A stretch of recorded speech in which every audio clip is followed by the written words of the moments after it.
ကိုဟေးကုံစိမ်းရောင်းစားကြမလားငါတို့ဒီ၆ပဲရောင်းစားရမလားဟာ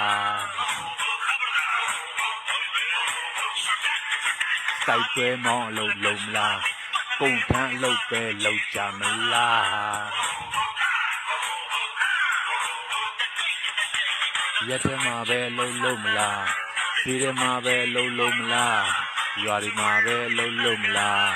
မြို့တွေမှာပဲလုံးမလားတနေ့ကုန်အောင်အလုံးကြမလားညဘက်တွေရောအလုံးကြမလားလူရညာရောအလုံးကြမလားမနာမနေပဲလုံးကြမလားအလုံးဘူးသူများကုန်ရှိသွားမို့တက်ညီလုံးကြစို့